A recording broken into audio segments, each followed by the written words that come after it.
Does deleting the child listing on a parent-child relationship on Amazon also delete the reviews for that listing? It's a very, very good question. It's a question we just got from one of the members of the Aussie Online Entrepreneurs, and I wanted to show you too because there's a very, very good way you can use the answer to it. Let me show you. So here's one variation. Here's the ASIN up there, okay? That's the ASIN for that variation. Let's just get another one up. Here is the ASIN for that variation. Here is the ASIN for that variation, meaning every variation has got its own ASIN number. Okay, that's the first very important thing to know.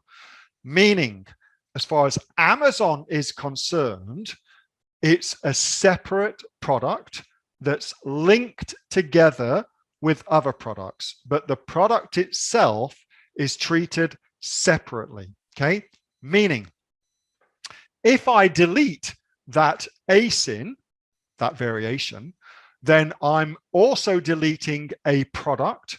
Any reviews that were for that product should not get assigned anywhere else because they're different products.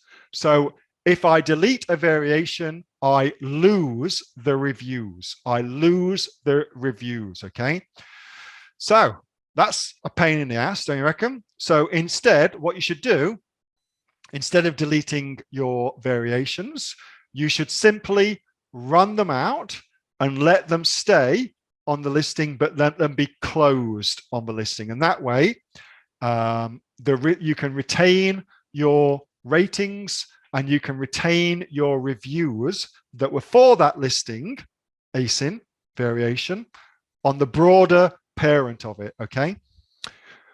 Conversely, if you create some variations and one of those variations all of a sudden gets loads and loads of negative reviews, now you know if you delete the variation, you delete the negative reviews. So that's also good to know. So if you're in a situation where a competitor has targeted your listing, for instance, or indeed something's gone wrong with the product and you just got a shitload of negative reviews, then you can just delete the negative reviews super easily by deleting the variation, okay? That was a video from my regular Monday night Q&A session with the members of the Aussie Online Entrepreneurs. Now, if you haven't already, you might want to go and check out the Aussie Online Entrepreneurs. The link is in the description to go. While you're looking down there, be sure to give this video a thumbs up and subscribe too, because we post brand new money-making information just like this each and every day. By the way, Aussie Online Entrepreneurs, over 2,500 of us in the Aussie Online Entrepreneurs. We're actually the fastest growing community of professional e-commerce sellers here in Australia, with sales, by the way, of over $50 million. Be sure to check us out. The link's in the description to go, and I'll see you in the next video. Ciao for now.